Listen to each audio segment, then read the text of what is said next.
This week on Merchants of Change, we've got Casey Cavell. Casey was a college baseball player turned professional poker player.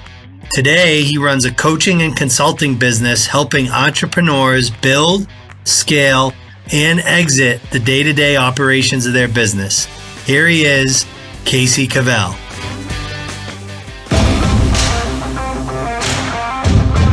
I'm J.R. Butler, co-founder and CEO of the Shift Group, and you're listening to Merchants of Change. This is a podcast about transferring the skills and behaviors we acquire as athletes and military veterans into becoming a professional salesperson.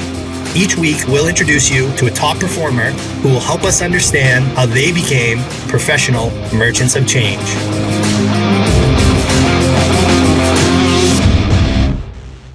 What's up, kid? How we doing, Casey? Doing good, JR. Fired up to be here. Thank you so much for being on the show.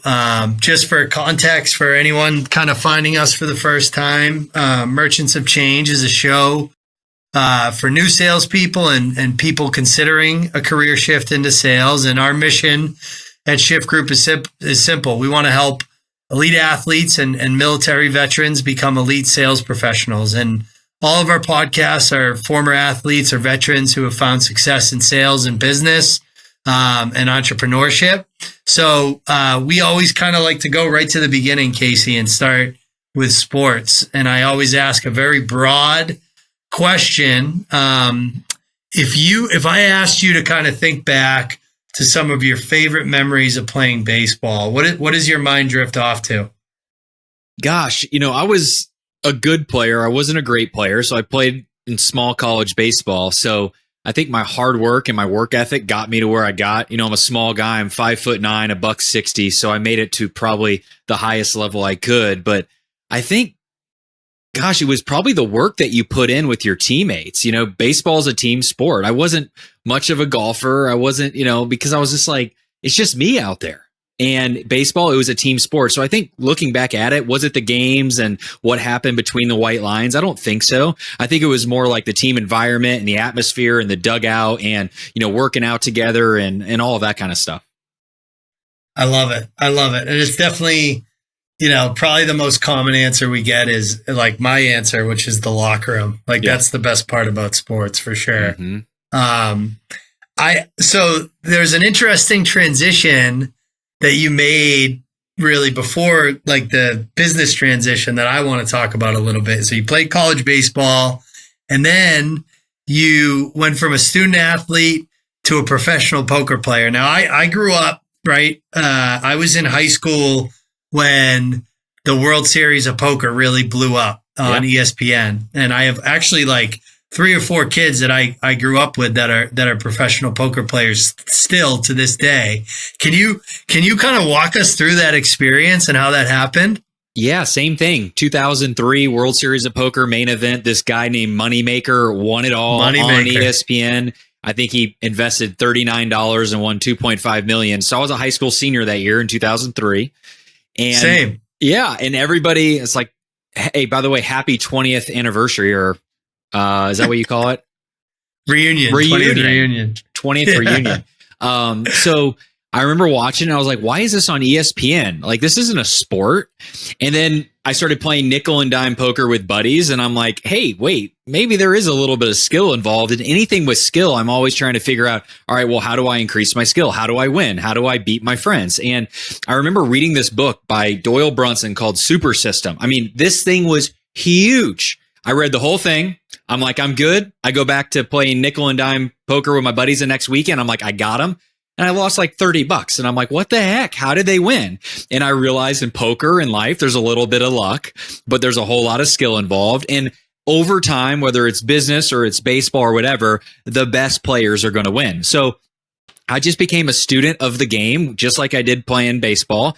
I surrounded myself with the right people. I had great work ethic. I studied the game and I made sure that whenever I was playing, right, I had some sort of advantage over my competition. And that's what I did and ended up, becoming the youngest player ever to play in the World Series of Poker main event in 2006. I was a 21-year-old, just got done with college. And I was like, you know what, this could be a thing for a while. And it was a a hard way to make an easy living.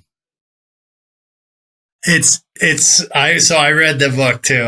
Doyle Brunson, obviously a legend, and people always give me crap with the 7-2 offsuit, and I'm like, that's the play, man. That's the play. You gotta be in the pot to win it, right? That's it. What do you? I'm really interested to hear kind of some of the parallels you've seen from playing poker that served you well in entrepreneurship. And I'm gonna throw this out now. Like, entrepreneurship is sales. Like, I don't, like, as somebody who started their own company and spent 16 years in sales, I don't kind of differentiate between the two. So I'll probably just replace any reference to sales with entrepreneurship, but just our audience should know that they are the same things. Yeah, I think controlling your emotions, whether in sales or in business or in life, you have to learn how to control your emotions. You have that thing in you where you feel your blood pressure rising, your face might turn a little bit red. Like, you have that feeling inside of you. In the game of poker, they call it tilt. In life, they just call it life, right? Where when things are going good, things are going good. When they're not going good, you feel that thing inside of you. So I had to learn in poker how not to go on tilt, which is basically just, slow down, breathe, think. And in life, in business, sales, whatever, you're playing the long game. You're not here just to get one sale. You're not here just to get one new customer. Like, you're not here to win one new pot. You're here ultimately to win forever, and you have a long time. So I think in poker, you learn something new and you apply it the next day. In sales and business, you learn something new, you apply it the next day. And, also it's managing your money, managing your time, managing your health, because in anything, like, you have to be mentally fit, you have to be physically fit. And if you're ever in a meeting or you're in any sort of sales conversation, if you're not like mentally there, like, you're not going to be able to execute at your highest level. So I think it's just controlling your mind, emotions, energy, body, all that kind of stuff. So good and so true, right? It's like sales in general can be like this. If you're not, you got to kind of stay balanced throughout it. And tilt is a good analogy. Now, you started your first business, I think, in 2008, which was a self-storage business. When did you decide that you wanted to be like a business owner and work for yourself? Yeah, my dad kind of taught me early on, hey, don't work for your money, let your money work for you. And that's easy for people with money. But then I'm like, all right, well, how do I get money? Because I got to get it. Yeah. And that's where, I got it early on, playing poker, believe it or not. That's how I got my start. Now, I then took that and then I started raising money for businesses. And I just realized, like, I didn't want to have a 9-to-5 type of job. I remember getting my real estate license while I was in college, but then they told me you have to sell nights and weekends. And I'm like, I don't want to have to sell on nights and weekends. That's when the Cubs are playing or the football game is or whatever. I'm like, that sounds terrible. And then I remember looking to buy 3 single family homes from this lady. And, I was going to buy them for X amount of dollars and rent them out for Y, and then hopefully profit at $500 a month or whatever. And I asked her, why are you selling? She goes, well, I want to get into commercial real estate. I'm like, well, that sounds better than residential. So I got into commercial real estate. And how? I read a book, just like I did with poker. I associated myself with other people that were successful in that industry. I paid people to teach me how to do it. And my whole thing, JR, I'm not that, like, I was always bottom of the class, right? I was always the guy they put in the corner because, he didn't like listen or obey, because I just like doing things different than everybody else. But there's a few people that do things like well in business. And I'm like, all right, how do I learn from them? Because I'm like, if I can learn from their mistakes or learn from their successes and they can give me a shortcut to success, why not do it? So I hired good people. I surrounded myself with good people, and then I just got into business. Were there other paths that you kind of explored when you did like that career search, or was it always like, I want to be an entrepreneur? Yeah, it was always like, how do I start something, but to give other people work to do where I could take a small cut on that and they are happy, they make money, I make a little bit of money. Cause like I remember being an umpire in high school. That was really my only job like I ever had. And I'm like, okay, I can make $20 a game. And then I started realizing that, okay, could I find my buddy down the street to umpire and teach him how to umpire? Then maybe the league just gives me a cut. And that's what I did. And then I'm like, that's my very first business. So yeah, I think it was just something that was inside of me. Did you have like, that's awesome.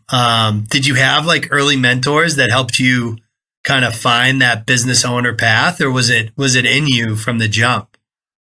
Yeah, I think it was in me, but with real estate, there's a guy named Mike Wilson. When I reached out, and I don't even know how I got connected to him. Oh, it was through an attorney. I had to start an LLC, and they were like, "Hey, do you know anybody that can actually help me become successful at business?" He goes, "You need to meet my friend Mike." I paid him, I don't even know what it was per hour. It was a lot of money. I think it was, at the time, it was like $400 an hour. I'm like, for an hour? Are you kidding me? But then I'm like, I remember pulling up to his house. I'm like, well, this guy's kind of got something going for him, right? This is really his house. He's probably done some things. And he just kind of asked me a bunch of questions, and I asked him a bunch of questions back, and he kind of showed me what he did become successful, and he opened doors for me, and he coached me, and he challenged me, and he really helped me. And I think this is like a lot of business owners, or anybody really. It's like, what's your vision? What are you trying to accomplish? And then what's the easiest way to get there? And I had a bunch of people that I could list out that helped me make it happen. That's awesome. Those early days, anything you kind of look back on that you wish you could have a do-over on? Gosh, probably a bunch. I mean, I had a lot of success in the self-storage industry. I bought and sold 3 different self-storage complexes. And, looking at it back then, if I could have just stayed focused in that industry, like, that is a great industry to be in, at least back in the day, because back in the day, not many people knew about it. Like, it was a new emerging asset class. So it was almost like being early to something really amazing. And a lot of the owners were mismanaging their businesses, where I could go in there and make small tweaks and make the business better. And that's kind of what I do now. I help other people make small tweaks in their businesses to grow and scale and build it. So I guess I would have stayed focused on it, and probably hired myself like a replacement, because I'm a good builder, but I'm not a great manager. Like, staying in the same business year after year after year, like, I don't love to do that. So I probably would have hired somebody else to run the day-to-day operations of that business, so I could have went out and found more opportunities. But I managed the day-to-day. I managed all the people. I managed all the money. And if I could have probably hired somebody else to do the things that I didn't really want to do, or I wasn't even good at, I probably would have been in better shape. Yeah. I think that's probably a lot of people feel that way. Now, I'm interested to hear your question, because like, the world has changed a lot, especially in athletics and college athletics specifically, right? These kids are getting paid usually to do content creation for the most part. So we get a lot more kids than I expected that said, well, I want to have my own business. And I try to explain to them, like, hey, now that you're not wearing the jersey, I don't know if people are going to pay you to post stuff, but I do say, like, hey, that's a great goal to have, to own a business someday. How much of owning a business, starting a business, do you consider to be sales related? Probably 100%. Like, you never want to say 100%, but at the end of the day, you have to sell your vision to somebody, whether it's the customer to buy what you're selling, or an investor to get capital to raise your business, or a bank to give you a loan. So it's probably 100% to start. Now, when your business gets going, all right, you got sales, executing the deal. And I would even say sales, marketing, like, what's the difference? I always look at it, marketing, getting people to raise their hand and say, I'm interested in what you have. And then sales, getting them to shake the hand and close the deal. So sales, marketing, like, you got to know how to drum up people that are interested in what you have, but then you got to get them to say yes. And then after that, then you got to deliver a great quality product or service. So I would say probably 100% to at least get started. Absolutely. What do you think? What are some like important foundational principles that a potential new business owner, or even a salesperson in a new business, needs to get right, you think? I think they have to have a compelling vision for their business. They have to know, like, what is the problem they're solving in the marketplace, and then that problem, like, what makes their solution the best of all the different solutions out there? Like, what makes it unique or them unique? And I also think it's just really getting to know your customer, what they want, what they need, what their problems are, what keeps them up at night. Because if you can get in the mind of your customer and then you actually have a service or a product or whatever that solves that need, that gives them a better life or a better business or whatever, I think you have it kind of figured out. So I think that's probably it. Have a compelling vision, have a really good product that meets a need of the marketplace, and just tell them why they should buy from you and give them a really good experience. Are there things about, like, so obviously we come across problems every day. When you think about, like, you're going to go build a business around solving a problem, you want it to be a good solution, but are there other things to think about in terms of your, like, emotional attachment to solving that problem? You know what I mean? Yeah, I think so. I mean, I think those are all good things to think through, whether you're selling something or wanting to start your own business. I'm a big believer, starting your own business from scratch with zero cost, like, that's hard. That's really hard. I love buying something that's existing and just make it better, because there's so many poorly ran businesses out there that if you just did it better, sold better, executed better, fulfilled better, like, you got a really good thing going. Startups and all of that, like, the chances of making it better and making it, I guess, are really low. But a business that's already profitable that you can make some really small tweaks to and grow it, that's where I've made most of my money. I've done a couple startups and done well, but it's ultimately something that's already running, and just make it better is kind of my cup of tea. Makes sense. A topic we always like to talk about is, is understanding, like, okay, what does good look like for sales? It's about, like, finding mentorship and things like that. For new business owners, what are some ways that they can learn about doing things the right way? I think you first have to start with why. Like, why are you doing what you're doing? And it's beyond money, right? It should make people passionate about what you do. So, like, why are you even doing what you're doing? Like, what's the purpose? What's the reason behind it? I'm selling, but why are you selling? Right? When people get really excited about it, I think that's when, like, people take action and they really love doing it. So first, why? And then what? Like, okay, what are you doing? What's the niche that you're going after? I think a lot of people, they're not going niche enough, meaning they do all things for all people. I like finding a very specific solution for a very specific person. So if you know your why, you know your what, then you know who your customer is, like, who's your target market. Great. Because I think a lot of people, they don't really know who their perfect customer or their client is.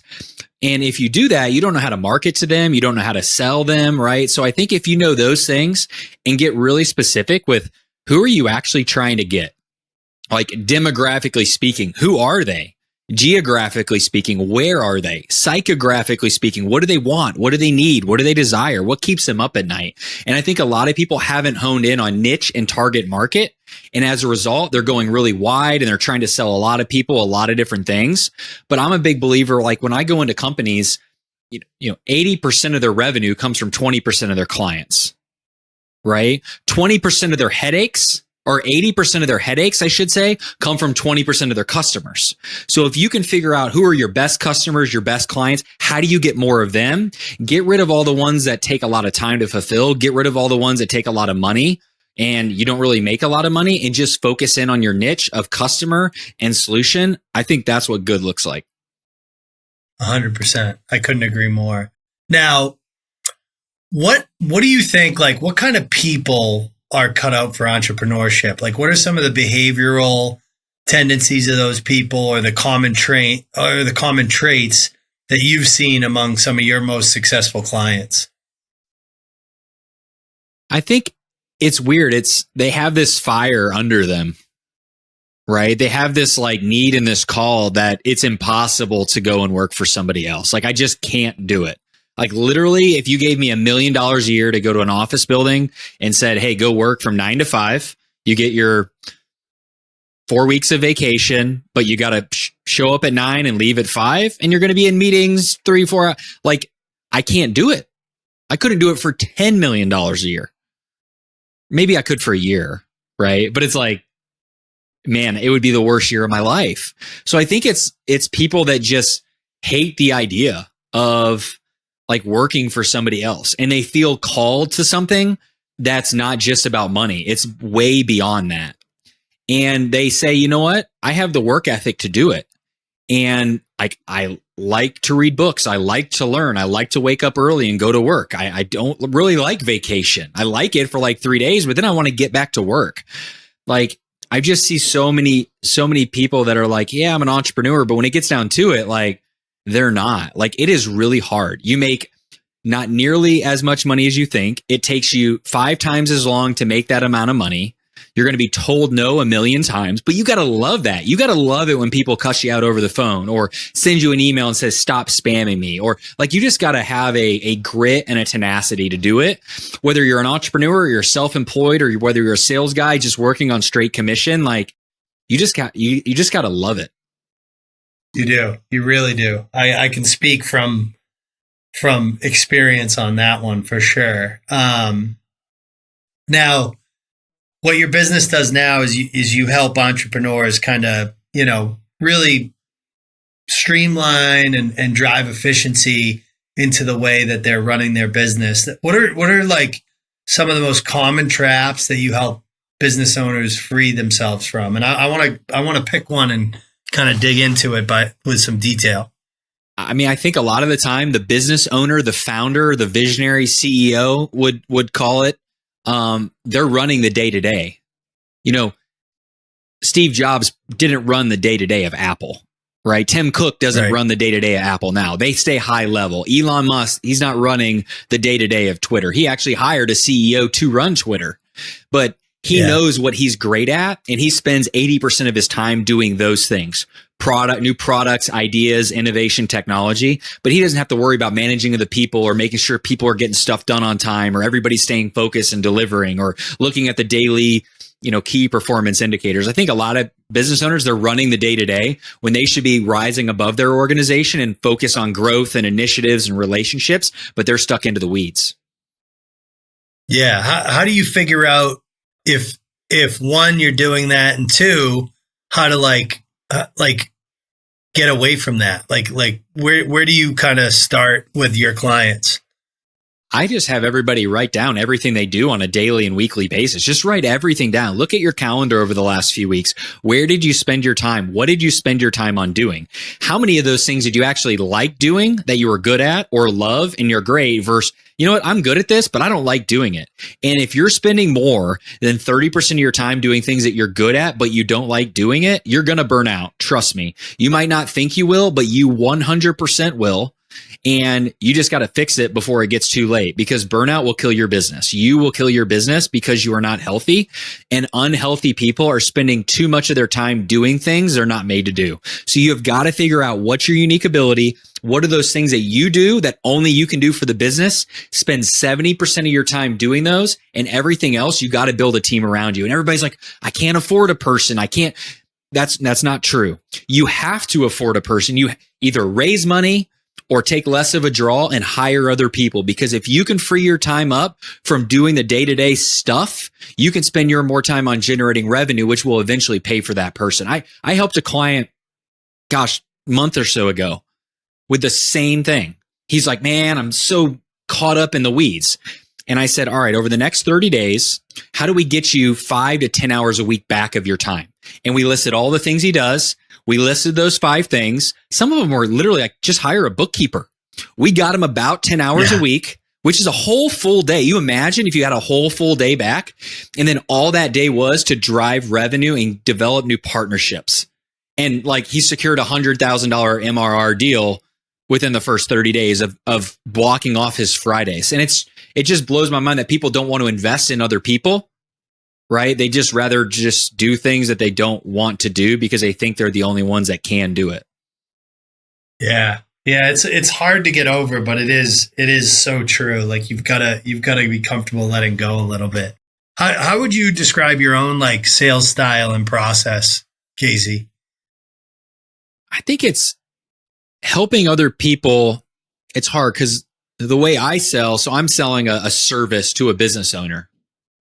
Yeah. So let me just work through how I sell. I get to know people.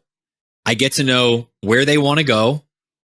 I get to get them to tell me why don't they have what they want yet? And then it's, do you want me to help you? And this is my process. So if I'm talking to a business owner that's stuck running the day to day, and that's really who I help an entrepreneur, typically under 50 employees. They want to double their company, triple their company, build a $10 million plus business. I ask them, well, why don't you have a $10 million business today? Why are you stuck in the weeds doing the stuff? Right? What are you going to do to get out of it? Get out of it. And a lot of them don't have a plan. And I say, all right, well, look, this is what I do. This is the plan. These are 100 other business owners that I've helped. You can go read all their testimonials. So they have proof that I've done it before. And then I guarantee that, hey, I'm going to work with you for a half a day or whatever it is. And if for some reason you don't get value, like I'll give you all your money back. So that's pretty powerful because I have testimonials, I have money back guarantee, and I have like knowledge of what they want. And then they've already admitted, like, I can't get there by myself. I need help. And for me, you got to help people that are open-minded and growth-minded and realize they haven't figured it out. Because if you're trying to convince somebody they need help, it's too late. And I was that person as an entrepreneur for years. Wait, I know what to do. I know what to do. I know what to do. Well, I didn't know what to do. Right. And it wasn't until I became humbled that I became humble. Yep. Yeah, that's very true. All right. So, Casey, we asked these last two questions to every guest we have. I'm excited to hear your answers. First one is, we want you to highlight one of the skills that's made you elite. What do you think that number one skill is for you? Focus. I got this sign behind me, says stay focused. It's focusing on what matters most and getting rid of everything else. 20% of the stuff you do every day, every week makes 80% of the impact. It's Pareto's principle. You probably heard it.